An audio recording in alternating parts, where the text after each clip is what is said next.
हमके का कहे चल आवा ए बहु बाजा वाले भैया रच के ढोल वाला बेचारा हमार परेशान बा कहत रच के बढ़वाई एक दोनों चटाकी और बेस बढ़ाई दे भाई तब न पढ़े तो सुदई से का मतलब हाँ रच के पढ़ाओ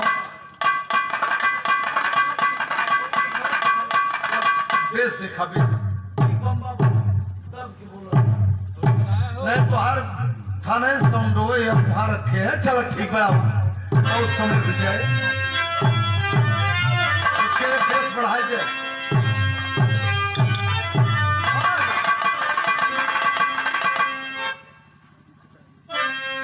बढ़ई दर्जी रहे सुनार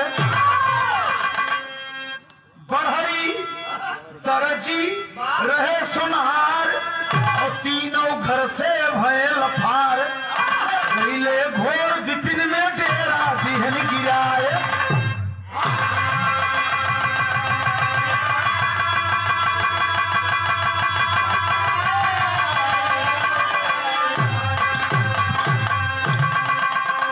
लड़ौहे वाले नहीं मिलते हरारू ये थे काठे का सुना हमारे नाम सुगई है अब उसे हमसे कहा मेहरारू ये थे काठे का सुना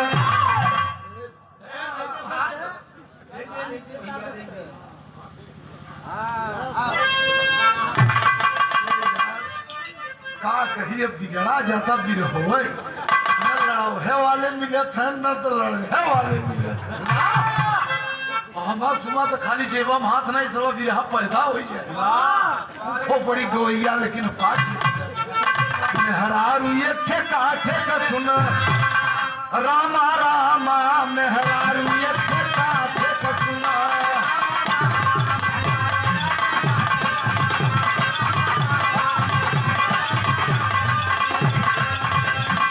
जंगल में भय उतारू मेहरारू ये थे काठे का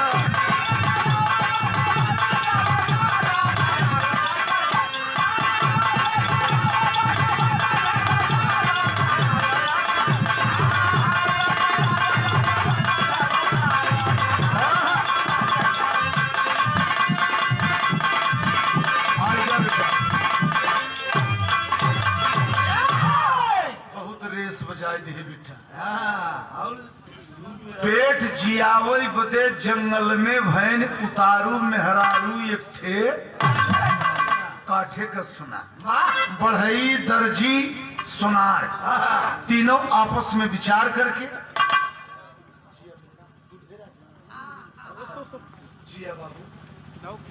मालिक कुशल रखे आई जाए जब तक दाऊ को थे फोटो आओ बेटो चढ़ गया आवल क्या है ठीक बा हो गया ले ला फोटो सब लोग तब दुल्हा गरे में तो माला हुई तो शोभा पहचान हुई चल अब ठीक आज के दिन तो हमसे बड़ा जरा ताली बजाए के दुल्हन का स्वागत करें आप सब रुक जो बेटा फोटो होता हाँ ले लो खींच लो इधर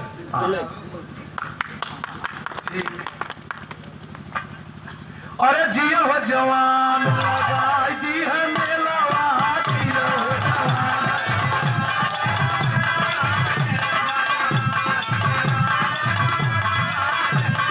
लगाई दी है मेलावा लगाई दी है मेलावा जियो हो जवान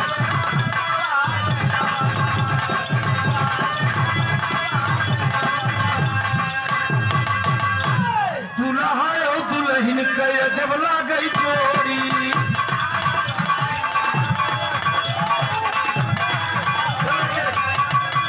दुल्हा दुल्हन का हम जब लागई जोड़ी और देखे में दोनों जन का उम्र बाटई अरे मजवा तुम्हारे तोहरे गाँव का गदेला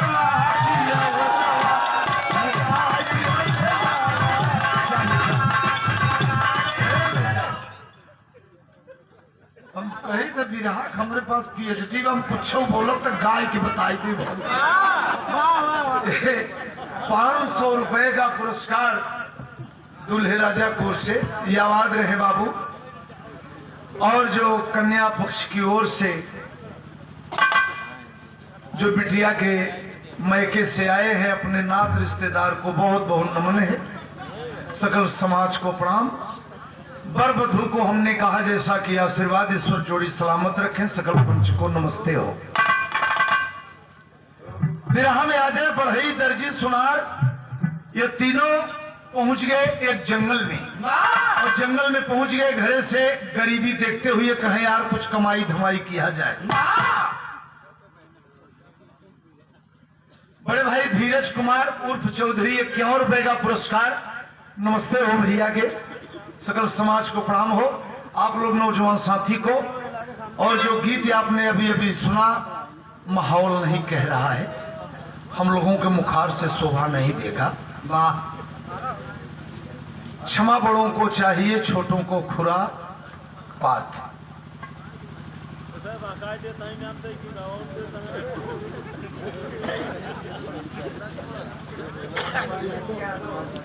बड़े भाई पंडित यादव आप समाजवादी पार्टी के सच्चे सिपाही हैं।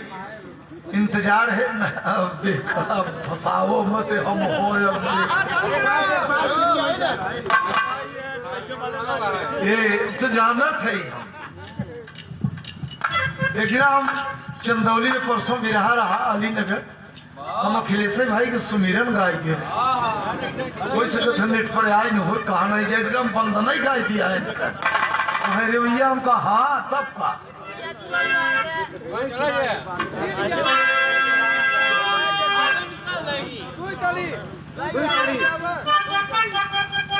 अब जन जन से अरे आवाज निकले।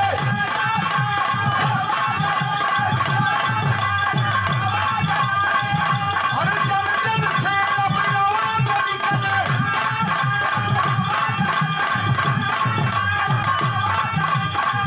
अरे चंदाई परदेश के सीएम वाला आज बधाई 22 में अखिलेश के।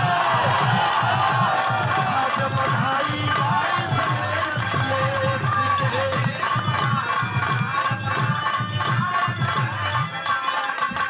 जन जन से अब आवाज निकले।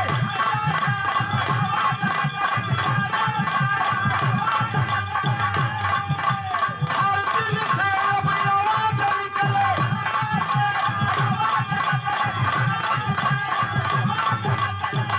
अरे चंदाई परदेश के सीएम वाला आज बधाई 22 में अखिलेश के।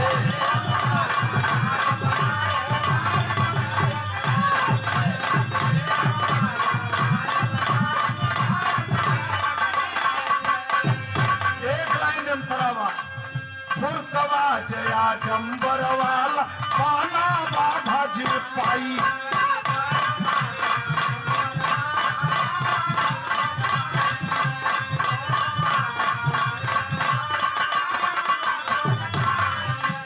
गरीब दुखिया तड़प रहे बढ़ी जात महनाई।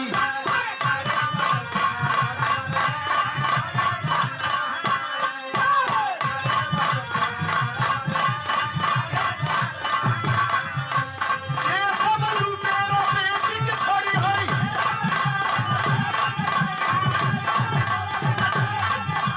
ये बेईमानी बेच के छोड़ी हई।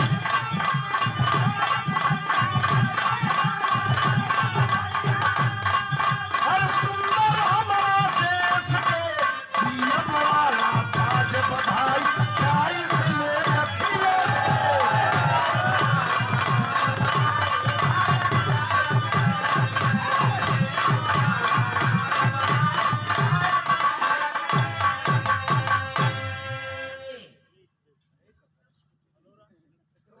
सही पकड़ा कि खिलौना आया वो भाई हमें जाने न पाए। ये कुछ नहीं है भड़ई बिरहा का। ₹51 का पुरस्कार हमारे प्रिय साथी आप अभी दे के गए मित्र, क्या नाम था उनका, आपको सबको मिला? ये 51 रुपए का पुरस्कार हमारे सहयोगी दुर्गनी, 501 रुपए का पुरस्कार भैया के नमस्ते प्रणाम, और 100 रुपए का पुरस्कार एक सज्जन दिए, क्या नाम, बबलू यादव, बहुत बहुत नमस्ते हो। 51 रुपया आप भाई कोर से, भैया के नमस्ते बा। ये 151 रुपए का पुरस्कार हरिश्चंद्र यादव, आस्था लय, अमरगढ़ का, अमरगढ़। 151 रुपए का पुरस्कार भैया के नमस्ते बा। सकल समाज को प्रणाम है कि चाहे ऐसे गाय दे, चाहे हैदर अली उस्ताद के राग में गाय दे, गाँव तो तरीका हो, चाहे जैसे सीझे कबो कबो हैदर अली उस्ताद गाँव वो गाँव का, अरे बहिनी यही के दे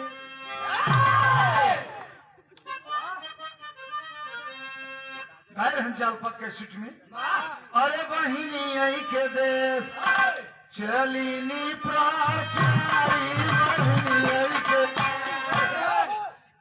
लहरता ऐसे हैदर उस्ताद, लेकिन दे यार देखिए थाम के बजोगे तो अब नया बछवा भाई संगे मरे आएगा। हाँ अरे आवा अखिलेश, अब आवा अखिलेश, बोलावत परदेश बाया, बोलावत परदेश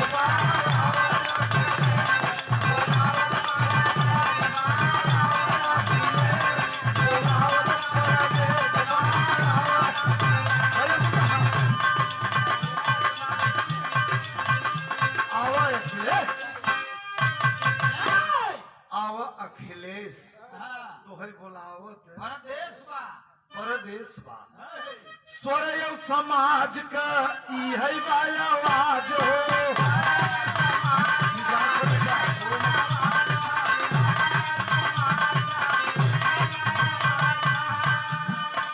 फिर से लिया सब सफा वाली राज हो,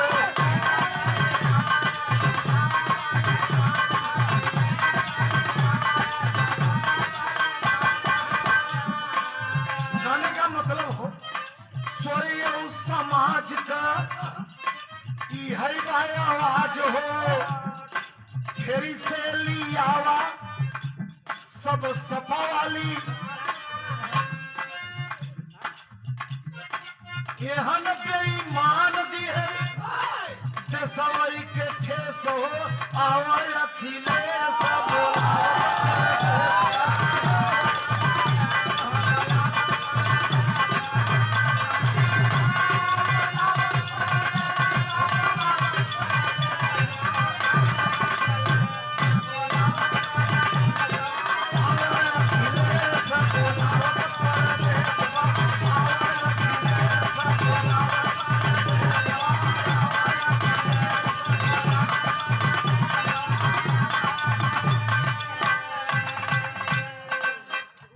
बोला ₹15 मिले खाते में क्यों यार पाए रहे क्यों जी सर्वा हमसे तो तकता ही है अब जी भवा ₹15 हम सोचा पाई जब तो साल दी बड़ी से आराम ले ले बिया लगाई गाजा मिलब गाजा। अच्छा जी बाबू बड़े ही अच्छे गायक आप रणजीत यादव जी, हैदर अली उस्ताद के शिष्य हैं आप, गुरु भाई हैं रणजीत यादव, खरवा कौन गांव पड़ता है, बेहदौल खोड़ आप। अभी एक दिन सुमित्रा नंदनी से विराह बगल में रहा, एक दिन नीतू चंचल चंदौली से, बड़ा अच्छा आप लोग प्यार दुलार दिए। और यही बगल में वह हाल में गाय गए हैं, एक लड़की निकली बा, लड़की हाँ हो रहे वाली तो मिर्जापुर का हो, यही बिंद से शादी के लिए बेचारी सैदाबाद, बढ़िया ओकर एक अलग विचार बा। 100 रुपए का पुरस्कार सुंदर पुष्पहार से सम्मान किए आप रणजीत यादव जी, स्वामी जी की कृपा हो कि आप लोग आबाद रहे। कहना बा लेकिन चाहे ऐसे गा ले और चाहे अब ऐसे गाओ कि तापत रहे कौड़ा तब से कहे लागी दादी अब की सरकार दावत ने गाई तो मैं तेरे रतिया पर बक्कत रहा इसरवा में भराई ना तापत रहे कौड़ा तब से कहे लागी दादी अब की सरकार बनई है समझवादी की सरकार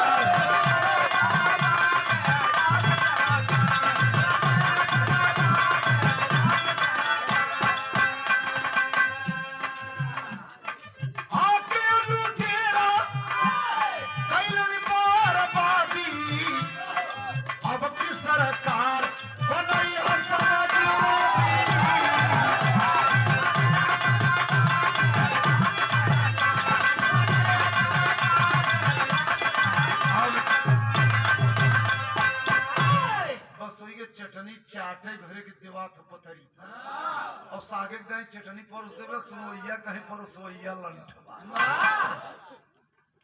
राम कैलाश एक मिनट राम कैलाश दादा हमसे न बतिया बाबू जो ना बतियावे अभी तो कुल हम सब बतियाते ही राती ना उससे आप सब बड़ा मेहनत करके बिरहा सुनत है कम से कम सुन ले खेद उठे बढ़िया कहानी बा एक काठे के मेहरारू जब बने के हमहू जिया दी जल्दी कर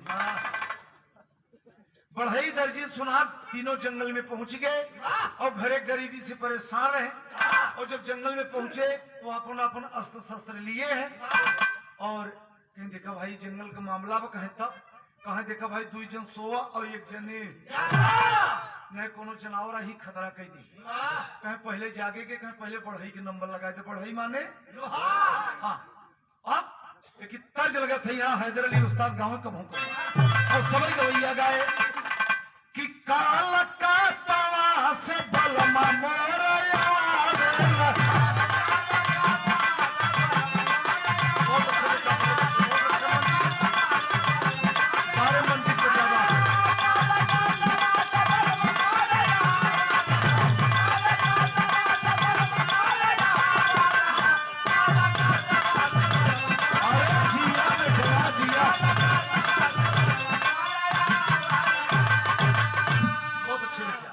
निमन हो और कहना है देखे आप कि पहले रात बढ़ई कर पहरेदारी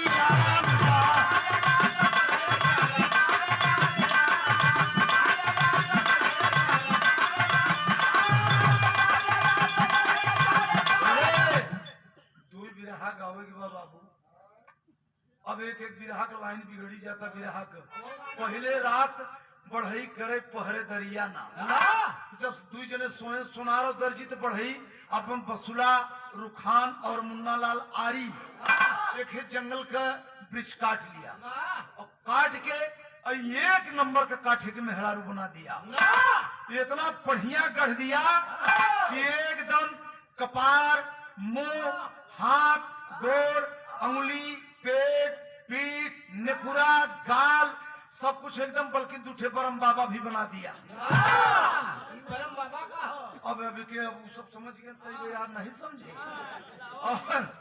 और सब एकदम फिट हो गए बस थोड़ा थोड़ा हाँ ये समाज है तनी सा ऐसा छीटा हो जाए कि आपको खुश भी हो जाए और उसके बाद फिर आगे हम बढ़ जाएं और बढ़िया गढ़ा दिए जब सवेरे उठत हैं दोनों तो कहीं री यार के गजब मेहरारू गजब माल बा यार दिन भर घूमे टहरे जंगल में दूसर के रात दर्जी के नंबर लग गया और दूसर के रात जब दर्जी के नंबर लग गए कहीं इतनी खूबसूरत लड़की है हरी हरी हरी हरी इतनी खूबसूरत लड़की है हरी राम रे और ये करे बदन पे एक वस्त्र नहीं ना एक नीचे से ऊपर कुल दिखा था और एक कपड़ा पहनाई दे तो ठीक है लेकिन तर्ज लगा था यहाँ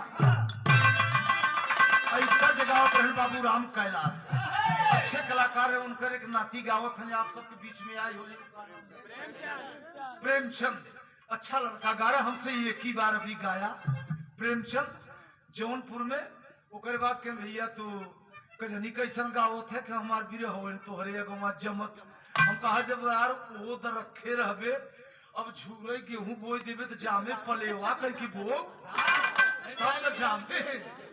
हाँ लड़कियां बढ़िया गवैया बाबूराम कैलाश के खानदान से। तो अब देखा यो नहीं गाँव किरतिया होली गरमिया ना डोलई पवाना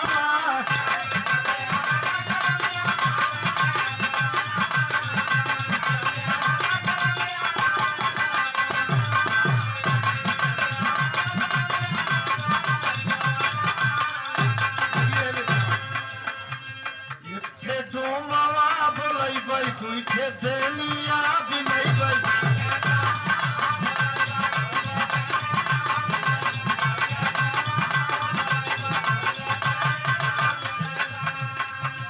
ये रातिया बेलाई में थी रवाना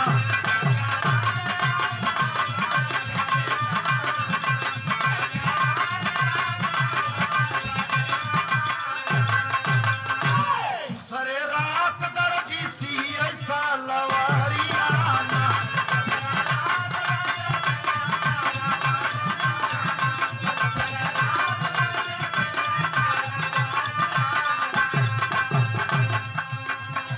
सुंदर कपड़ा दिया बनाई भले गोरी के पहनाई तुम्हारे संगवा को कोई कौनो दिल से जारिया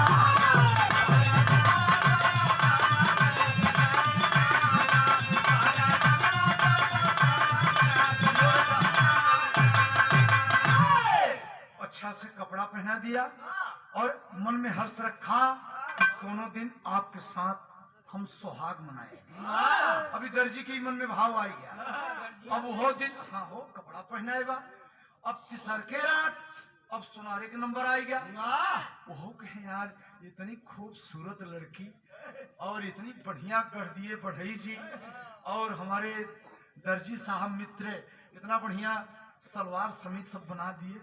अब एक नकुरा में नथुनी हो जात और मांग बेनी हो जात चट्टे चूड़ी हो जात।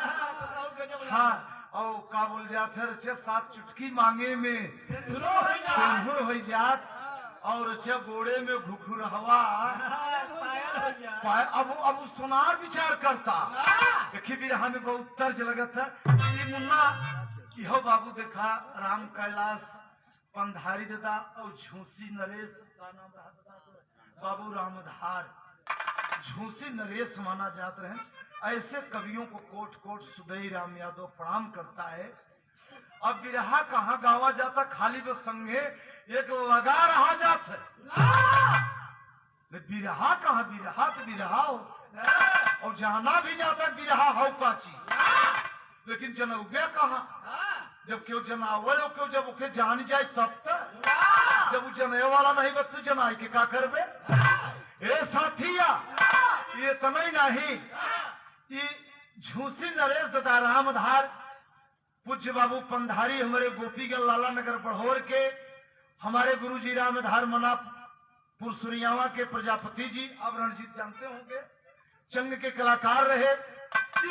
तर्ज रही पुराने गवैयन के कैसे गाँव दोनों बिटिया का बियाह हो गया और गवन नहीं गया और पहले पचए में छठे सतए में नवे में 11 में गवन जात रहा।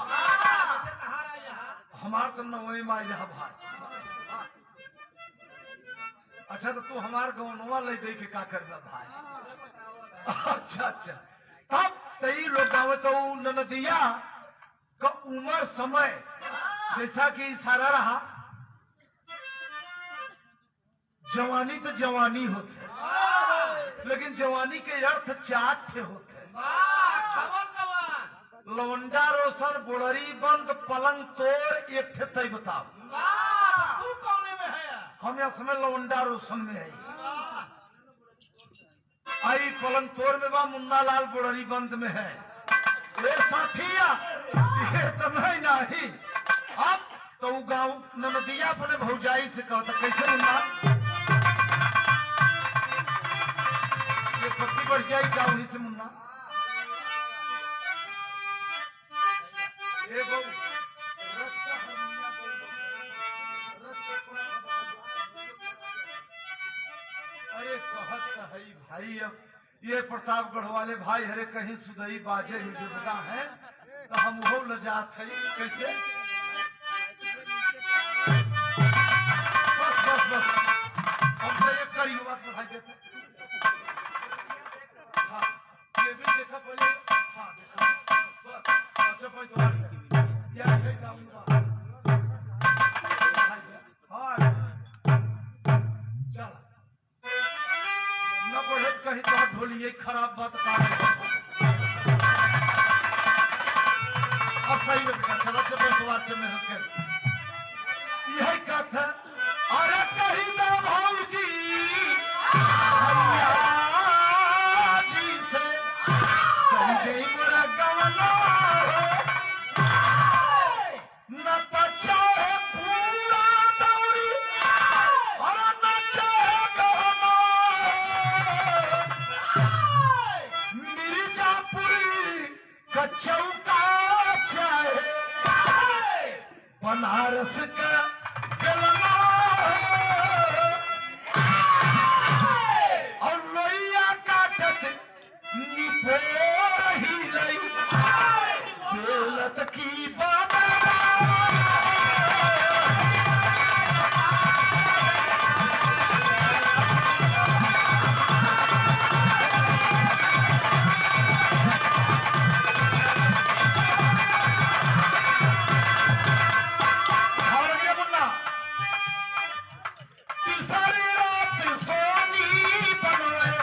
चूनी के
हथवा का बनाए दी है सुघर कननवारा और जब बनाए के एकदम बढ़िया कपड़ा और गहना और बोलत नहीं ने काठी के लड़की और बोलत नहीं ना देखा समझ में आओ तो ना जवाब सवाल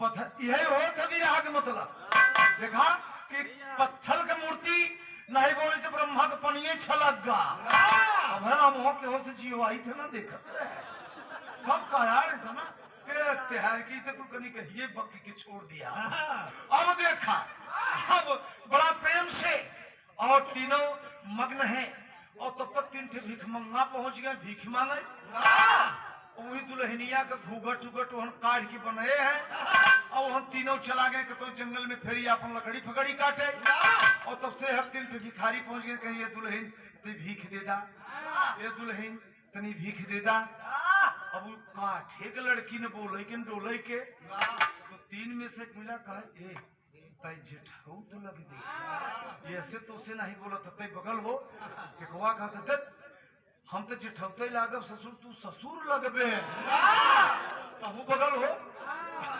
सोखा भैया एकवा कहा ए तो हम दोनों हरिया एकरे जने हम ही बना काठे के मेहरारू पर ये सुतारू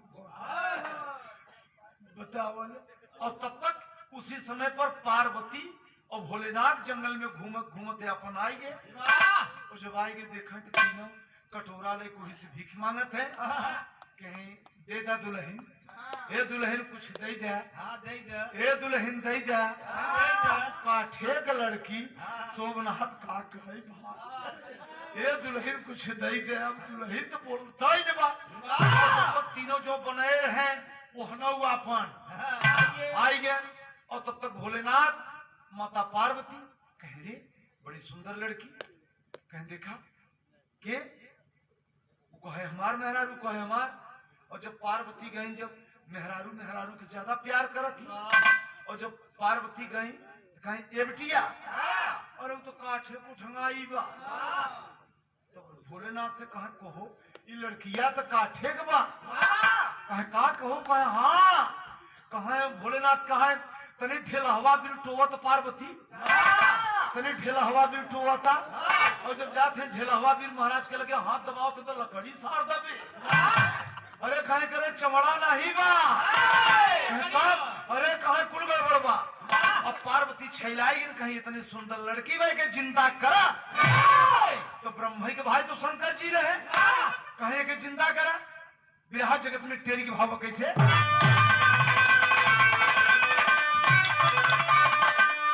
जीवदान के डाले शंभु जुटा पवे आई, और पार्वती जी गोद लगाई, और लज्जित भागे साई।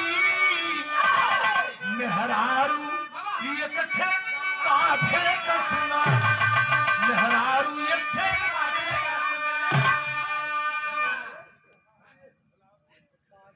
अरे गौरा गोद लगावे बादे भई उतारू, मेहरारू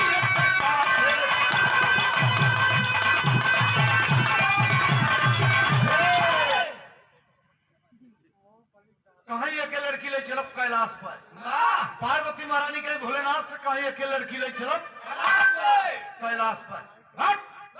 अब लड़की जियाई ला, भोलेनाथ जियाई दे, काठे में जीव डाल दे। और लड़की जियता चली गई, पार्वती और शंकर जी लिया चला गया लड़की के कहा कैलाश पर्वत पे। धीरे धीरे लड़की का उम्र कितना भाई सुना, विरहा सुनने वाली लड़की की उम्र कितना भाई 13-14 साल। पार्वती कहे भोलेनाथ गांजा दारू पी के मस्त है, लड़की के बर खोज के बिया कह दे।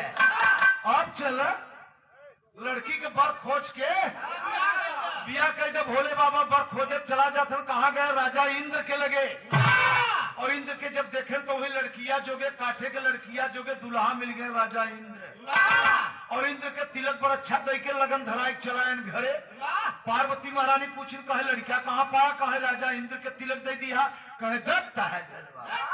अरे वो लड़का नहीं ठीक बा, तो से बिटिया बिया ना होए, वह लड़का से बिटिया बिया कहा। तब कहा तू रुको, हम जाते ही बर खोजे। और पार्वती चली गई गौतम मुनि के तिलक बर अच्छा दे दी, बर खोज दी। अब चला शंकर जी बर खोज के इंद्र के तिलक दे दी के लगन धराइले है। और पार्वती गई तो गौतम मुनि के एक कई दिन लगन पड़ी गई, दोनों बारात संघे आवता। अब दुल्हनी एक थे बा दुल्हा। अब चले और जब बारात आवता तो इंद्र कहे हम भी हम, और गौतम कहे हम भी हम, देव ऋषि नरदो के लिए आवत है हम। तब आप सब माने विरहा लड़त कैसे, देव ऋषि नारद जी आई गए, कहे भोलेनाथ से कहे ए चचा ऐसे लड़किन के बिया मत कर। कहे तब कहे के एक बीघा खेत दे दे, और एक बीघा खेत दे दे, जिकरे खेते में ज्यादा अनाज तौलाई जाए उही के संगे यहाँ लड़की के बियाह। इंद्र बड़ा खुशी भैन कि हम अपने खेते में बरस ले, गौतम के खेते में बरसबई न करब, हम तो इंद्र ही है। अब एक बीघा खेत पाई गए, जोतवाई के, और इंद्र जी धान लगवाई दिए, लहरैला गौतम के खेते में पाने नहीं।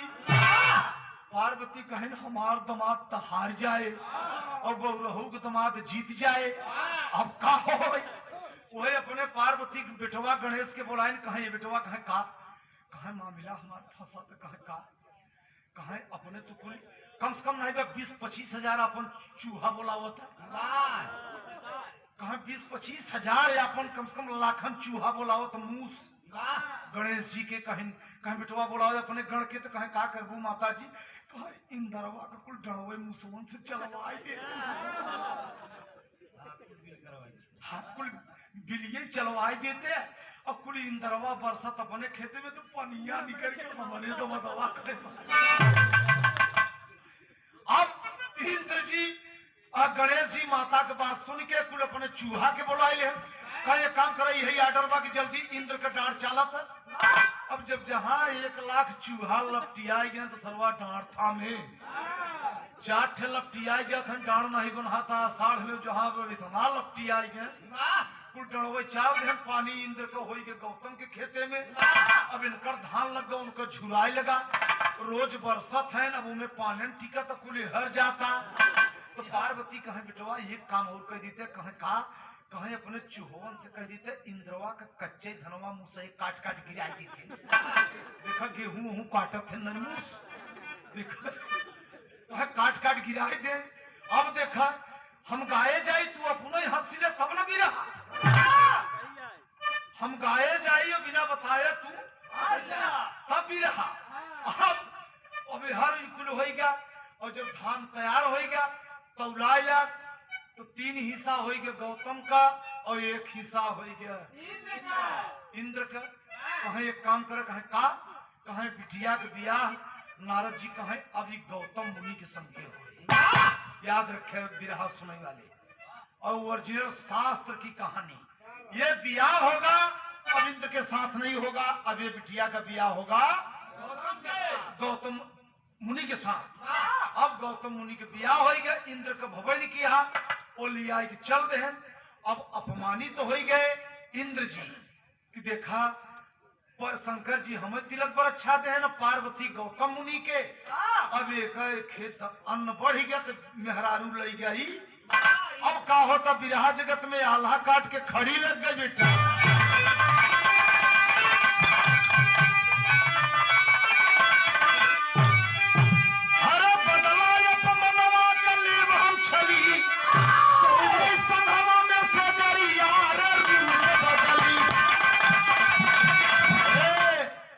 चंद्रमा मुर्गा बन के बोल रही चंद्रमा अर्धरात की जाई हो मृगछाला से मारे शशि को दागी तन हर्षाई हो।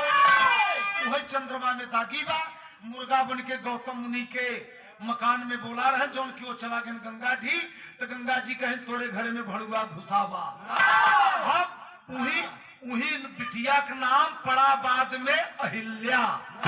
वो काठे के लड़किया से नाम का पड़ा अहिल्या। अहिल्या से एक लड़की पैदा हुई का नाम अंजनी। अंजनी के बेटवा पैदा हुआ हनुमान जी। हनुमान जी के नानी के का नाम रहा अहिल्या। नना का नाम रहा गौतम मुनि। खोज रहे हनुमान जी के नना और नानी के नाम मेरे साथी वही चंद्रमा में दागी बा जो उनकी मारे रहे गौतम मुनि मृगछाला से रणजीत मालूम बना महाबली गुरु पंचम मक्खन महाबली गुरु पंचम मक्खन राम धार पुजारी प्यारे लल्लन जग नारायण सिंह चढ़े फुलवारी मेहरारू ये थे काठे का सुना। अब मेहरारू ये कथे काठे का